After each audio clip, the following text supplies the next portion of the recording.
Hey everybody, and welcome back to another RCT2 review. Today we are looking at the newest Spotlight winner, and this is a really exciting one. So we are taking a look at Revelations of Stonehenge, and here to look at this park with us is the creator himself and the brand new element park maker, Beautiful Monday. So welcome. Hey Brian, thanks for having me. So this is pretty cool, and this, to be honest, for me, this one kind of came out of nowhere. Like I saw you advertising different parts and pieces of it, but I had no idea of the scale that you were working on here, and you turned out a heck of a park. I'll zoom out real quick so everybody can kind of see. This is pretty big. How long have you been working on this? I started this back in August of 2023, and I took during that time period, you occasionally take a month or so off and you focus on other things, whether it be other projects or just life. But roughly 2 years in total. That's pretty good for the size of the park. Let's take a spin around while we're talking about it. Is there any particular area you want to start with? We could start chronologically in the way that I built this park out. So the first area is the European village and the castle, the massive castle of archangels. That was the first area that I put All together. right. Well, let's start over here. So, as you can see, this is it's a fantasy park, sort of a combination of fantasy elements and some realism elements here, like you can see with this one. So, tell us about the backstory of the park and kind of what got you to this point. So back when I first joined the contests on DKMP, I was already pretty enamored with some of the stuff that was being built, particularly the void and the space themed entries. Just in the first contest alone, there were two entries by Congoy and Hobion, which, if you're a new element guy or gal, you might know those names pretty well. But I was already pretty enamored with those particular entries, and I wanted to do something that was set in space. So I eventually did something that was pretty small, and once I did it, it was really fun. I just had so much fun doing it. I wanted to build a full park like this. I'm also a big fan of the game Call of Duty Black Ops 3 Zombies, and there's a map called Revelations, and it's kind of similar in aesthetic. It's like cosmic greenery and whatnot. So that was the source behind how this park kind of started. And I really leaned as much as I could into the artwork, despite the fact that I had not played the map when I was starting this project. I just really went off of the artwork and just went from there. Yeah, it's really it's an interesting vibe for one, and it's cool because you tie in a lot of different themes that we're going to go see here, and you sort of made a name for yourself. I feel like for having some really interesting NCSO or I guess DKSO type hacking and just great use of the invisible color and all sorts of stuff. I mean, I feel like the lettering that you do is just incredible. Like this whole sign here for skylarking, like such a neat little trick. But uh, it seems like that's sort of how you started out, kind of making a name for yourself. Thanks. Yeah, the lettering and stuff. It's funny you mentioned that because towards the end of this park's life, a lot of people were telling me you need more signage, you need more lettering in your park. So I actually started referencing.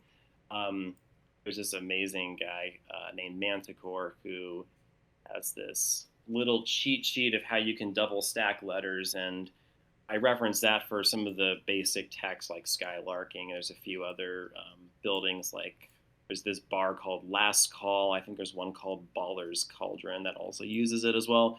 So I started just really putting that in to give the buildings and especially the coaster some more personality. That way, people really have something to sink into as they're going through the park.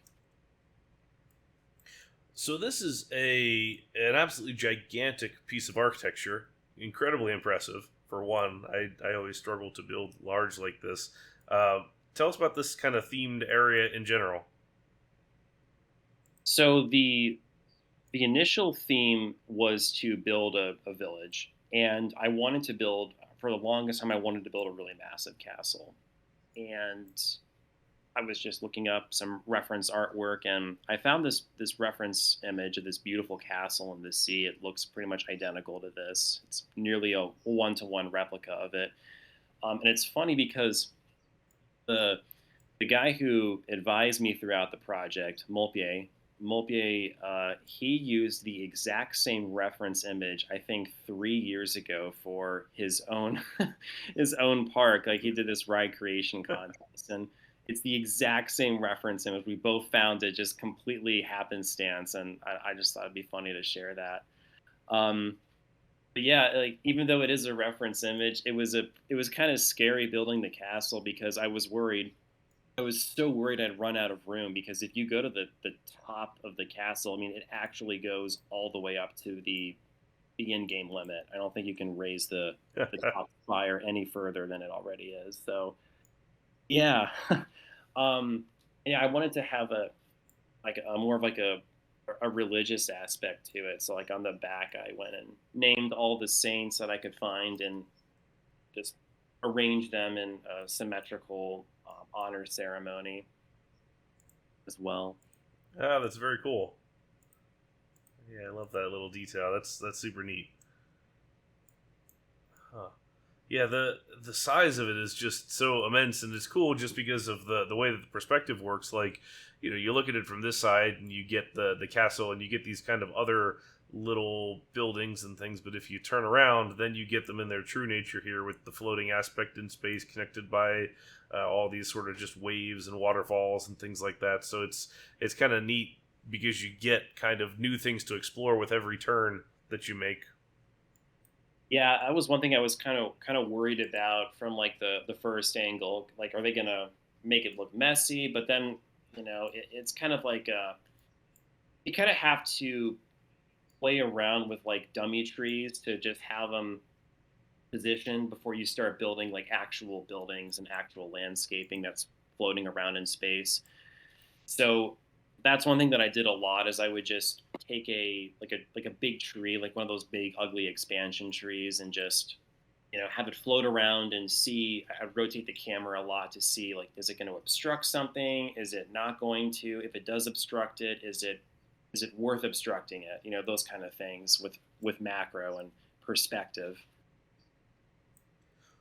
Yeah, it worked out really neat. I think it gives you so much stuff to explore, and I like this kind of floating aspect because there's just a lot of different things to go look at and kind of dig through. So which area is next then? Oh, let's go to Japan. Okay, so let's go over here. This was one of my favorite areas. Just I love the contrast, the whole landscape to all the different colors and these cherry trees and everything. I thought that worked really really well. Thanks. Yeah, the I've always been fascinated with like the snow gardens and everything, and there's just something that's amazing about Japan in particular in the snow in the winter time. I don't know if it's because of the foliage and the way it looks, but the snow looks like pillows when it lands on the trees, and the contrast from like white to red is just it's really beautiful, and I've always wanted to capture that, and this was the chance to do it.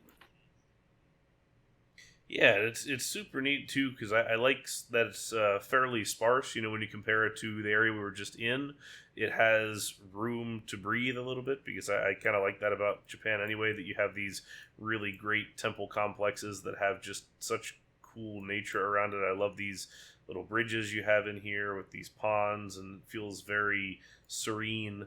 And then you have the coaster around it and everything, but it's just cool to have the sort of snow frozen in time, all the little clickable staff here, and I love that. And then of course your coasters, uh, the uh, the the Ultra Twister is always a favorite of mine, just because you don't see it very often, and you have a pretty semi-realistic one here that actually does a really nice job on the vertical transition here, where you have it very subtly flip over here, so then you can kind of get that in. You got the dive loop at the end, like the Rasutsu Resort one, and it just worked really well. Thanks. Yeah, I forget how I did this one. There were a couple of people who had great Ultra Twister layouts. You were one of them. Yours is amazing. It's a stone cold classic, as they say. And there's another really good one that Swag Titties and Mulpe made for Steel Buru, and Hmm. that's I could use that like a mix of yours and theirs, and yeah, they're fun to make. They're difficult. Like there's so many different track pieces and track layering you have to do to get it to look like the real thing, but Hmm. they work well. It's nestled in nicely. It's you can kind of put it towards like the back end of a map, and it doesn't look out of place. It looks pretty fitting. Yeah, I think it works very well, and it sits in there nicely. And then your Togo in here that has just kind of an interesting layout. I like the inversions being saved for the end, but set up in such a way that you have this great entry through the Torii Gate with the loops and everything, and all on access to this just fantastic huge cherry tree. Oh, thanks. Yeah, the cherry tree was a suggestion by JK. He's like, you should really have something in the center of this that's gonna pop a little bit more, just like some sort of contrast from all the snow. And so I was like, that cherry tree, we could recolor that. He's like, yeah, you should recolor that. So yeah, it was a good call Yeah. from Mr. JK. He's full of good ideas. Mm. Yeah, and I love the way that all of the little outbuildings and other stuff, you have these just kind of cool little almost snowstorm looking elements and everything. And then I love too these like comets and things you have shooting about with the RMC trains and everything. It just adds so much life to it. And I was gonna wait till the end, but I till we got through all the different areas. But I want to look here at your background real quick, just because this is super super cool, and it took me some time doing a little bit of reverse engineering to figure out what exactly you did here to do all of the twinkling. You want to talk about kind of your creative process with all this? Yeah, I'd love to. So you're probably seeing all these. There's like different sparks that are going on, and that is a technique that Molpier discovered back in 22. If you take an oil rig and you make it either invisible or you make it void, we can make it invisible now, so which is awesome. And I'll explain why in a little bit, because if you make it invisible, there's this little byproduct that comes from the animation, and it is actually like a sparkle. And the other one is taking a void color flame and putting it in front of either a lily pad that just has the lily visible, or putting it in front of a South American ruin piece from the expansions. In the They got rid of this in the new benches, but in the version 1 workbench, there is this really cool byproduct from that particular piece where if you make it invisible and you put it against the void, there's this little speck. And the spec can change not only depending on how far you're zoomed out, it can change depending on what engine you're playing on. If you're playing on software or OpenGL, it'll change. I always say to everybody for this park, view with OpenGL because that's how I build it. Um, Hmm. there's a lot of that is going on. There's invisible trees. The cherry trees have like the blue and the red dots in particular. There's a couple yew trees that are turned invisible as well.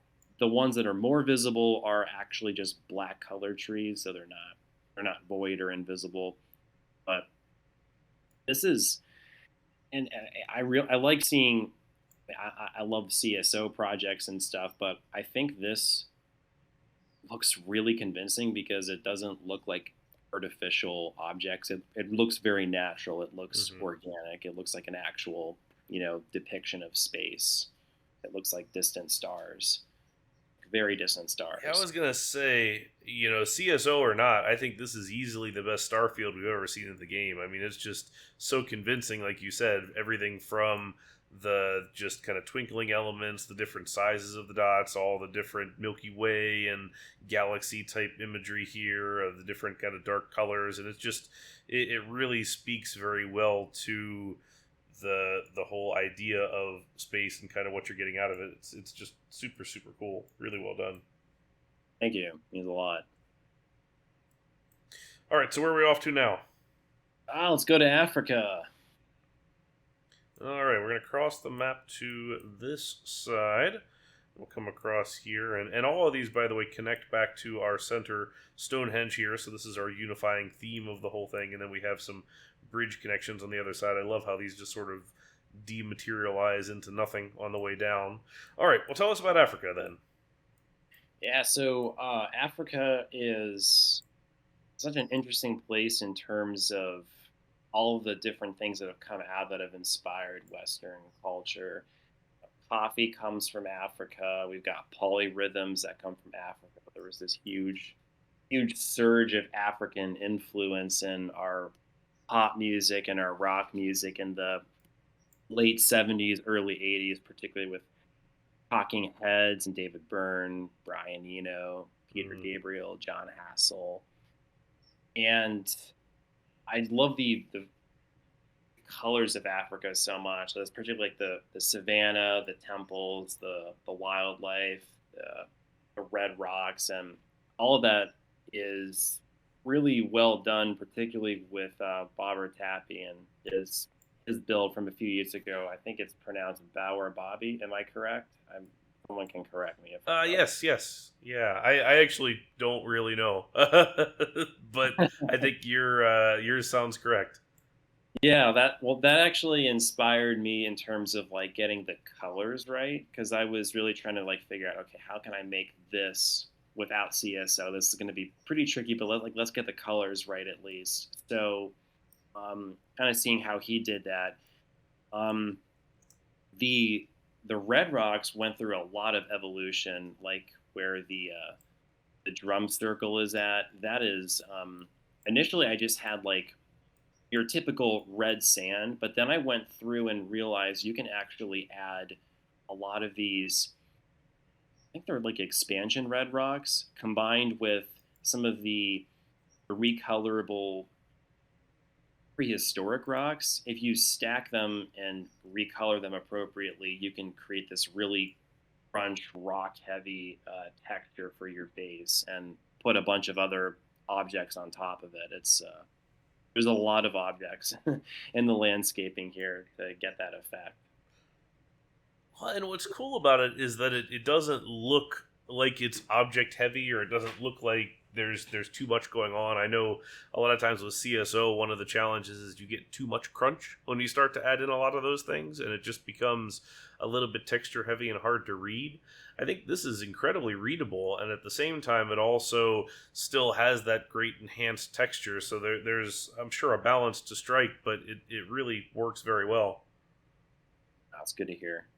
Yeah, it's cool seeing the CSO meta because a lot of a lot of the buildings and the architecture, the just almost everything that we're kind of going over was inspired by the level of detail, not necessarily the style, but the technique that a lot of CSO builders employ with crunch and the new objects. And it's so cool looking at parks built 8 years ago from New Element versus parks that were built like within the past year because there's so much hyper detail with everything. And for years, people Hmm. were saying, DKSO is just a fixed CSO bench. So I said to myself, all right, well, if everybody's saying it's CSO, I'm going to treat it like it's CSO. We're going to make it CSO.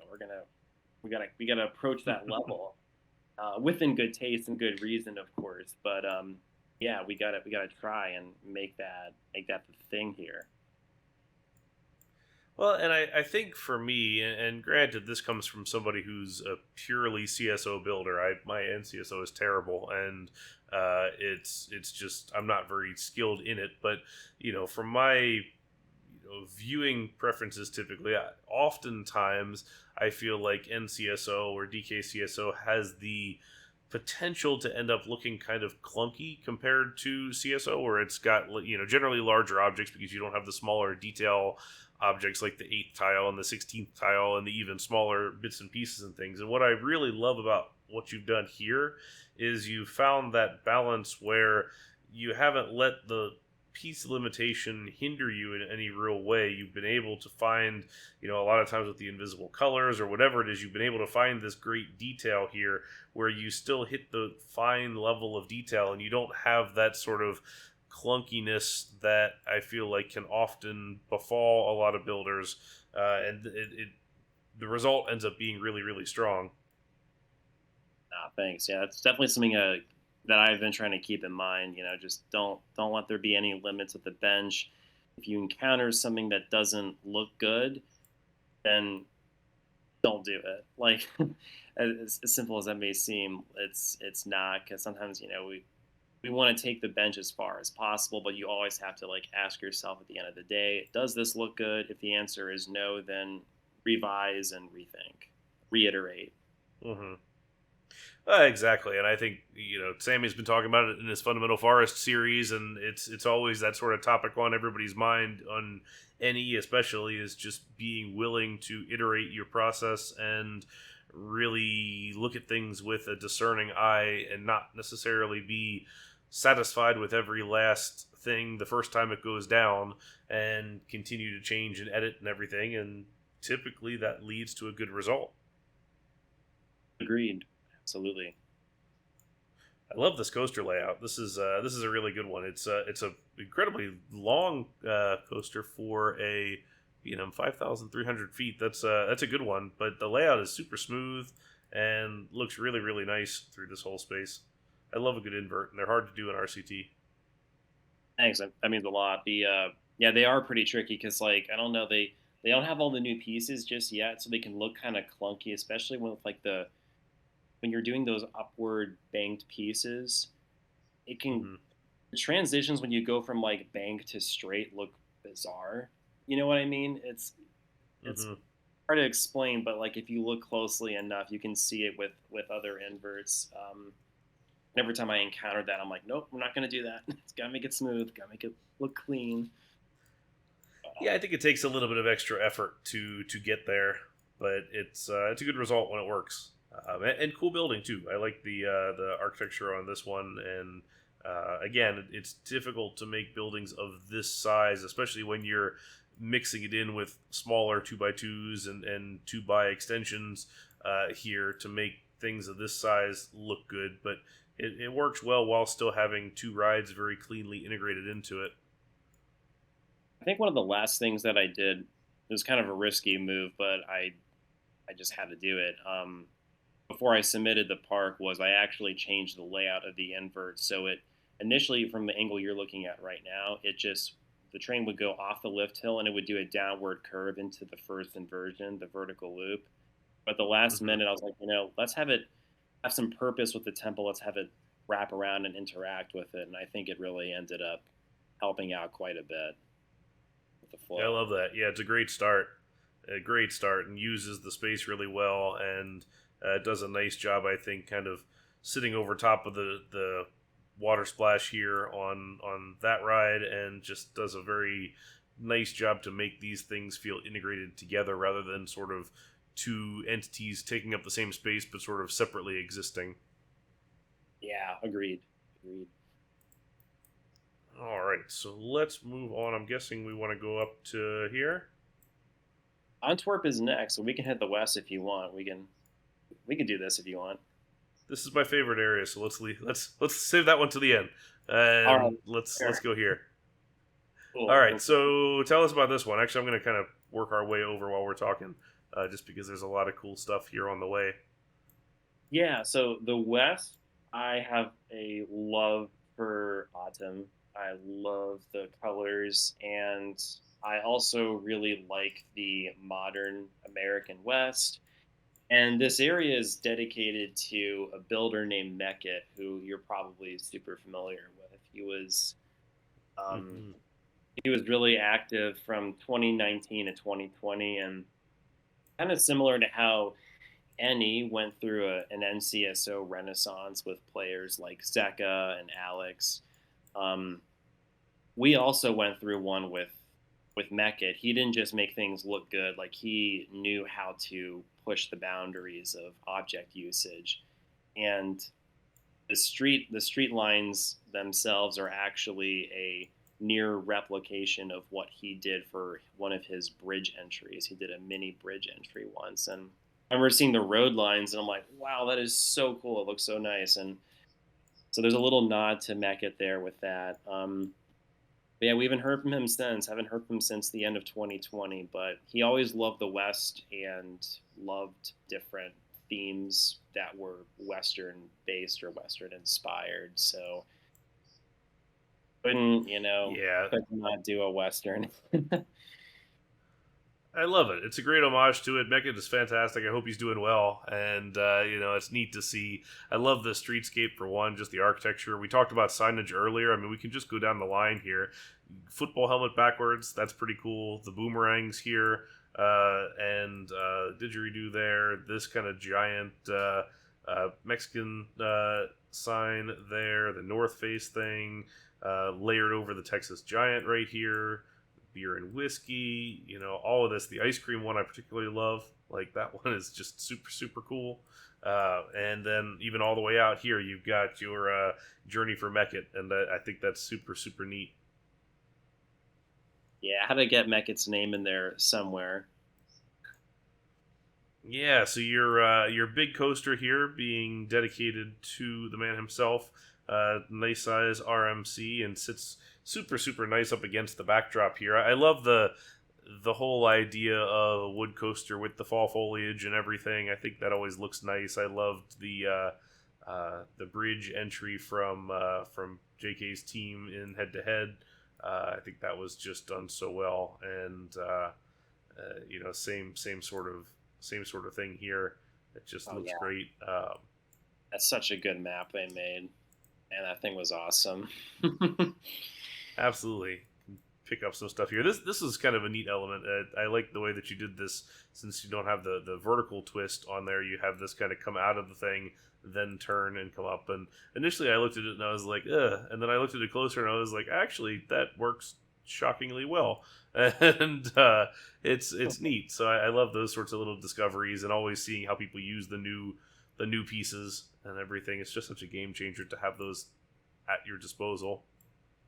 Yeah, that inversion there is another homage to an earlier builder named Ironton. He had a very similar element in his very first RMC that he did, and he won, I think, with the RMC that he built. But yeah, I was like, this will look really good against the if I have like some sort of mountainside up against it. Well, and this rock work is super neat too. It's always interesting to see how different folks approach rock work, and this is a challenge. How did you put all this together? Because this is a couple of different types of pieces. Those are mostly the recolorable prehistoric rocks from one of the expansion packs, and I initially was looking for something that was approaching the level of fish rocks, but without using volcano pieces or trees entirely. There's a couple of trees in here, but they're not too many. Um, so I did that, and I remember Turtle saying, "Hey, you really should. This looks nice, but it looks too smooth." So I then added a lot of crunch, which are like invisible trees with the berries just showing, and that kind Hmm. of helps make it a little bit more gritty, a little bit more blurry and grainy in some spots. So that's the general formula for doing that kind of rock work. And of course, having two tones of stone. You have like a lighter stone towards the top and then a darker stone as you get further down. It's a little more steep and there's less light that can penetrate that area. Hmm. Love this kind of sort of suspended alpine coaster ish sort of zip line thing. I think this is super neat. It Weaving hits a through few the trees foliage along here. there, but it's okay. It's all right. It's collateral damage. That's what they signed up for. It's fun. And this is great too. I love this lift hill. Yeah, people have been doing that for quite a bit now, and I feel like it's compulsory now. Every time I make a rapids, I have to use that. I think those are reverser cars. I think those are reverser cars. Yeah, it's so cool seeing all the different tricks and everything that people are using, and again, it's some of those things where CSO isn't always the right answer in a lot of cases, and something like this is going to be just as clean or cleaner. And this is just a really really nice look. And I was looking at Pacific Coaster and Steve's entry from the last RCC contest for the lift hill stairs, and they used, I think, the rowing boat with invisible except for the little seat in the middle of it that you could recolor, and it made amazing looking stairs for a coaster. And just stuff like that it's just sort of off the wall things that it really just takes somebody to be screwing around with invisible things and objects and ride vehicles and just seeing what fits. Like, I love that sort of creative process to discovering this kind of stuff. Those stairs are just too good. I will Actually, absolutely be using them in my stuff now. It's just like, all right, well, I know what I'm doing. incredible stuff. Yeah, it's I don't know who discovered that. It's somebody on DKMP did it. I think it was back in 23 when it happened. But every time we make a Rapids now, we're just like, okay, get the reverser cars out. Time to go. Well, and some of this stuff, can be tedious. I think a lot of people always took NCSO as the sort of faster thing to do, and because it's got less pieces and everything. But with the edit ride vehicles tool and all of the various invisible colors and everything, I don't think it's faster or easier anymore. I think it's quite challenging to get this kind of level of detail and skill. It's crazy, like some of the stuff that people are doing now, um, with signage especially. The signage thing is really kicking off right now, and people are doing so many insane things with signage. I mean, already in the Giga contest, we saw some great stuff that 94 Supreme and Glazed Ham, or Matazalg as he's officially known as. Yeah, stay tuned for that. But yeah, the NCSO people are kind of crazy in a lot of ways, more than one. I love it. It's so cool seeing that sort of resurgence and new talent coming in and just all sorts of stuff. All right, so let's continue over to this area here. So we're going to kind of start our way in here, and we want to start talking about the space a little bit. You got these sort of ruined buildings on the way in. Yeah, it's a city block. It's slowly being constructed, and I think we've got an actual fragment of that. And you'll see that block as you go explore the main city itself.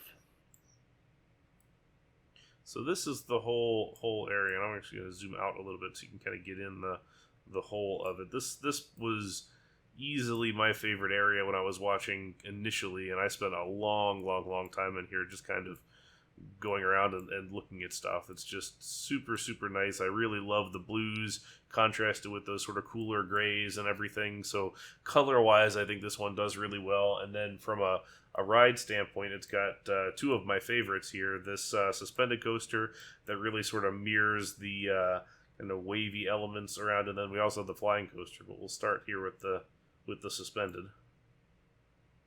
Yeah, the suspended coaster was another kind of last minute thing. I wanted to get some sort of additional attraction in here that paired well with the flyer, and I also wanted to get something that can really lock into that magic, that energy that's flowing around all of these islands. It's like, let's get a coaster that mimics that, that feels like that. And yeah, the suspended coaster was good. I feel like the park in general needed at least one or two more coasters. I thought it was a little bit coaster lackluster at first, but so having like an intermediate level coaster in the lineup helped balance everything out as well. This is a super cool custom Ferris wheel here, where you have the actual Ferris wheel inside, then the Skyride cars around it. I love the usage of different scenery, like the fire hydrant here. Super super clever. Yeah, I think Alex did a tiny little NCSO micro spoiler way long ago. I think it was like maybe a year or so at this point by now. But he stacked like maybe not fire hydrants, but he used lamps as some sort of like a support post. So I was like, all right, let's see what we can do with this. And voila, it's a really cool thing for these two flat rides. Yeah, it's super super nice, and it just again your architecture in general as you go through here, so many really good signage and everything. So I love the all the nice little details here, and there's just so much to see with it. The construction of this was insane. I mean, the facade. Well, first the coaster came first, and because I wanted to do like a coaster that was going to be similar to FLY with like a launch, but I wanted to be like a B&M flyer. So Hmm. the coaster came, and that helped like kind of map out where the city is going to go, map out where key interactive moments. So I would basically take dummy buildings like the urban buildings, and I would just stack them and move them around to figure out where my line of sight's going to be. I then did the facade for the central station, and right around when I did that, that's when we got drafted into head to head. So this was like March of 24, April of 24 when I like started working on Antwerp here. And I would occasionally come back and check, things and try and, chip away at this during the contest. But when Scream Easy dropped, everybody kind of it changed everything. Scream Easy really changed everything, and it set a new standard for city builds and what cities need to have in terms of sheer amount of detail. So the park stuck with me as I was making this because I wanted to approach that level like in a different style completely, but in a similar level of detail and level of intensity. Like I wanted this area to be like the one showstopper of the park and really overwhelm the viewer in many ways when they're going through it.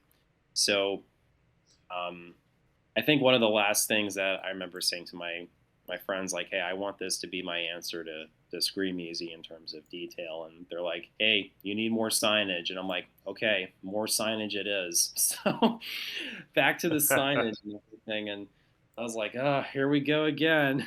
So yeah, it's I learned a lot from head to head as I was going through the contest, watching other people build and watching other teams build as well. So there's definitely there's a lot of great things to be learned and absorbed from a technique Oh, for standpoint. sure. Yeah, and I think there's a handful of those sort of seminal moments in parks over the years of RCT that kind of change the direction and the dynamic of things. From my standpoint, it was a lot of custom scenery things like tuned supports or large multi-tile trees or things like that that really just completely changed the game. And then there's parks that some of these ones that just completely change how you think about space, that just do something so well that anybody else has ever done before, and Scream Easy was one of those, and it's makes everybody better in the long run, even though sometimes it makes you go, ah, crap, now I got to go back and revisit this whole thing to do it again because somebody has improved on the techniques or whatever. But it's just it leads you to so much better stuff. I mean, I love this half diagonal building right here, like with curves. Incredible, incredible. Yeah, the half diagonals are starting to take off now. People are figuring out how to do it in NCSO and DKSO. It's hard to make it look good, but if you use the right objects, you can hide away any discrepancies.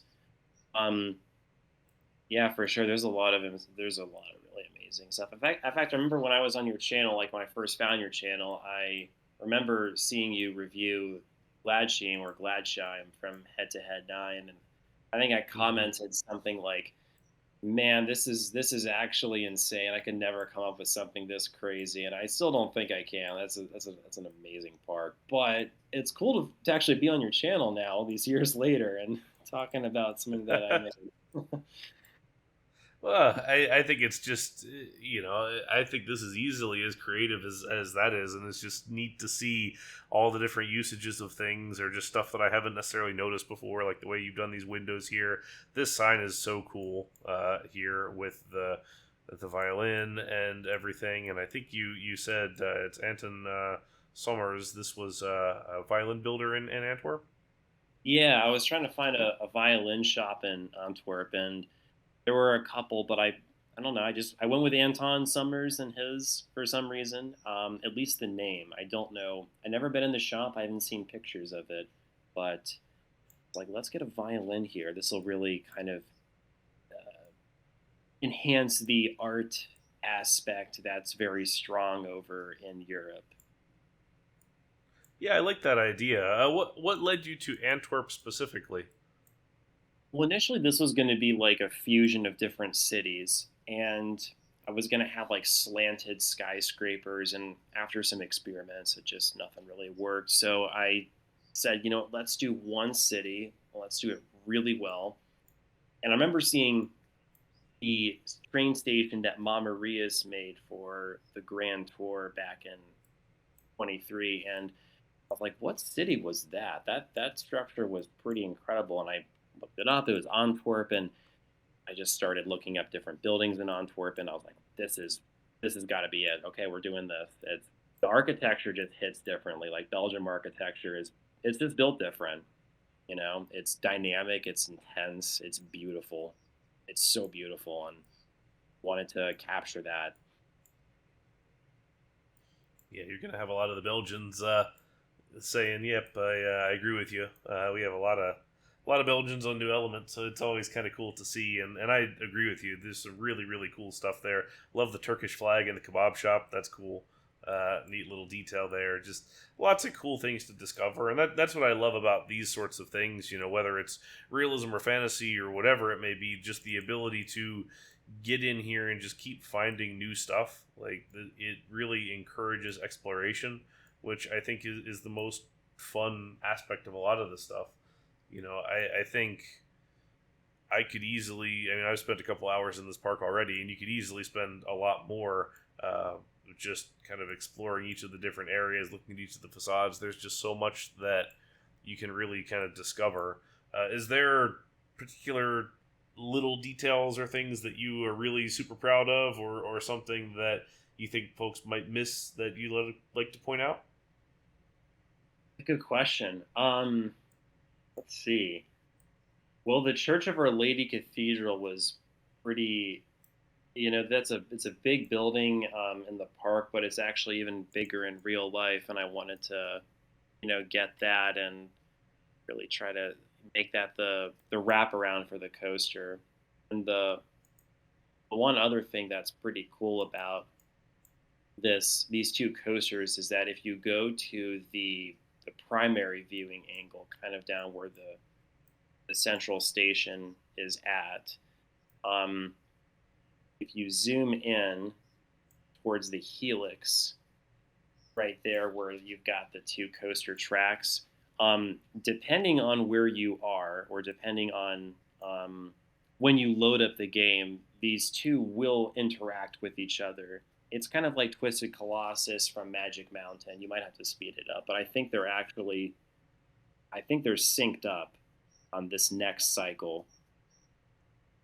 All right, I'll speed it up here a little bit while we go. One of the things now that we're waiting on this one, but the church that I really loved, just the use of the intimate drop tower, gyro drop car at the top on the spire, and then the snowflakes in the buttresses. I love that for detail. I just think that's so cool. All right, here we Here go. we go. Look at that. Yeah, Look at that. So clean. Ah, that's so nice. that's cool. Yeah, no, and thanks for the snowflakes. Yeah, that was like I think Pac mentioned something about the snowflakes when we were going over it, but I was trying to think of like some sort of like an arch or some sort of like a thing to get that top section together. So the snowflakes work. They don't work on every angle. Like the other ones they're kind of sketchy, but on that one I think they work okay. Yeah, I think they look excellent. And also you get the candy cane elements here, and just lots. I know that's a technique people have been using for ages, but it's just so cool to see how that can apply to architecture or the abstract pieces here. This hexagonal prism kind of thing, the way that you can stack that and create all these different faceted angles and everything, just really adds to the dimension of your buildings. For sure. And I think that I think this is also well, the building itself.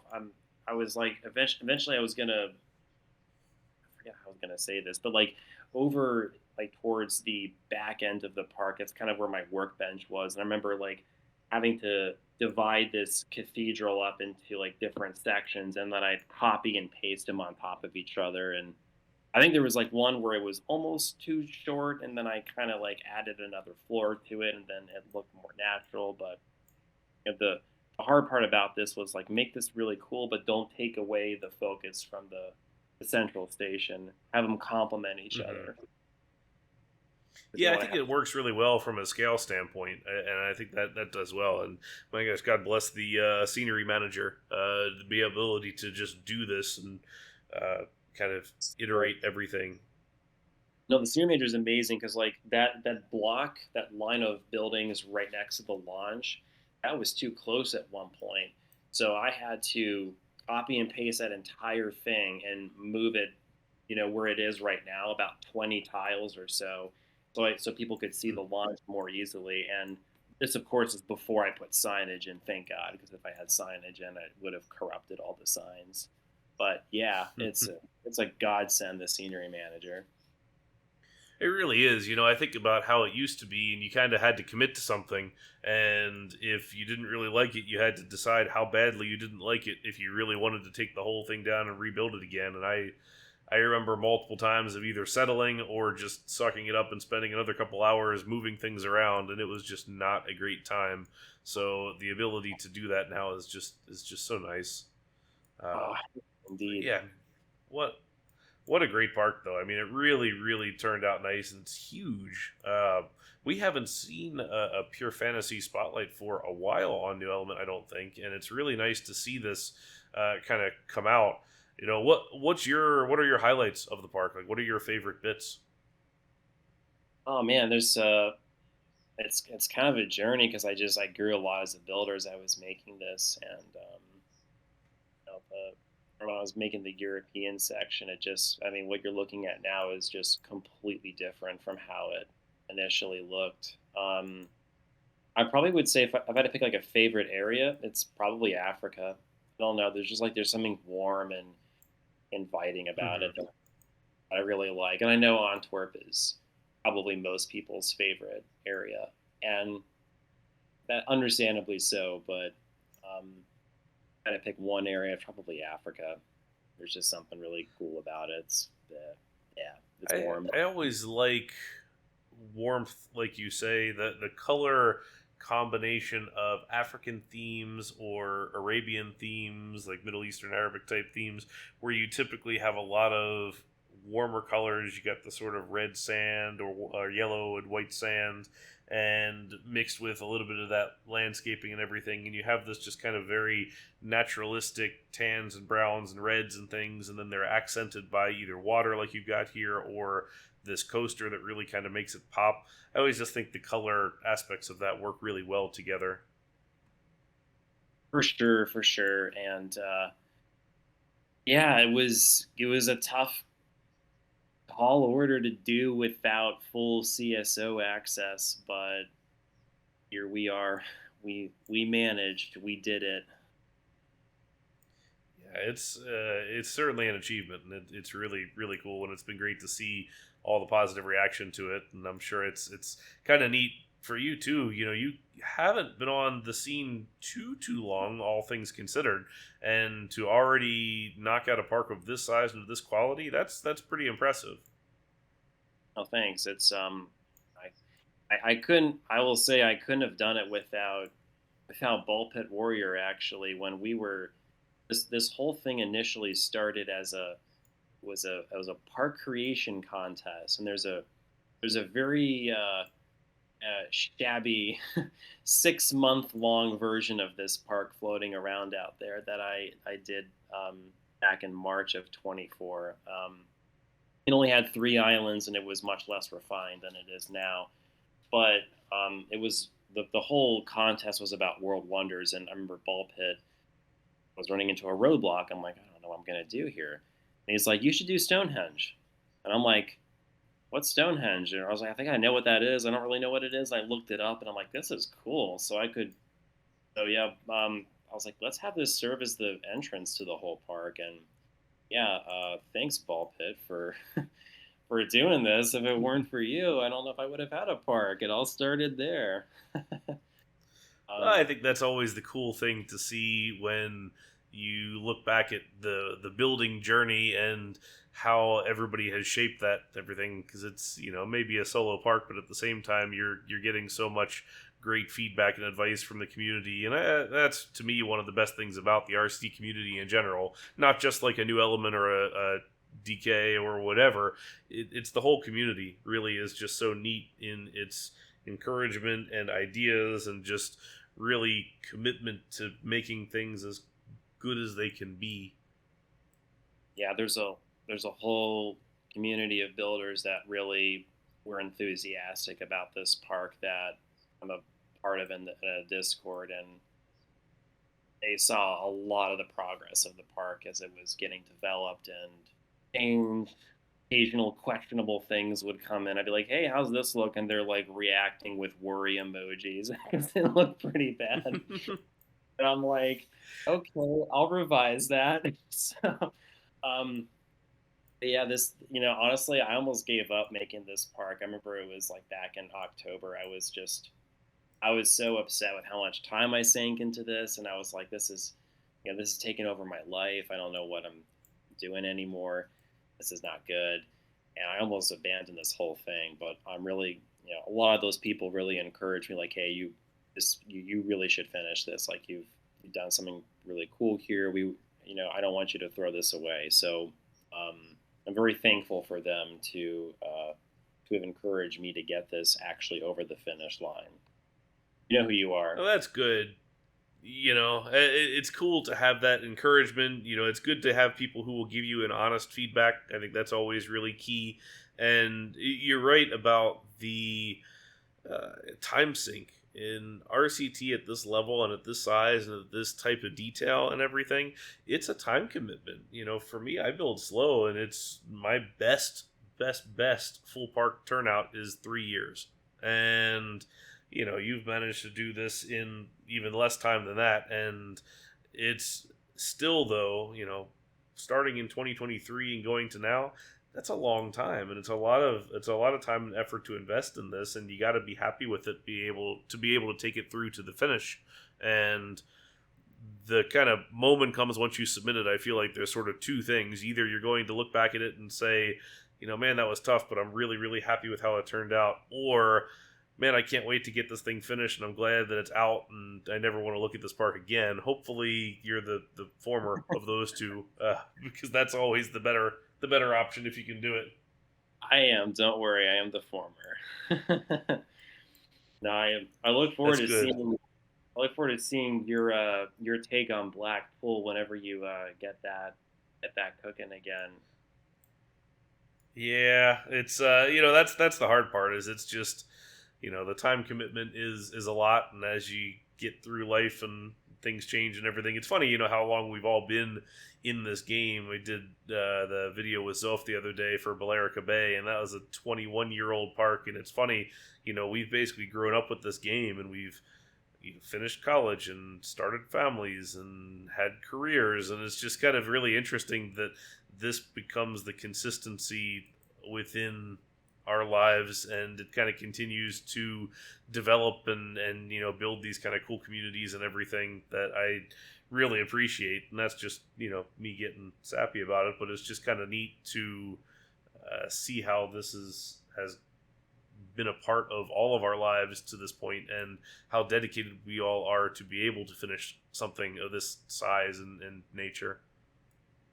It's an honor to be a part of the history of the community. I think my next project is not really building anything, but actually just looking on the Spotlight tag and downloading all the Spotlight parks that go back to 20 years ago and just explore them and see how people did it back then.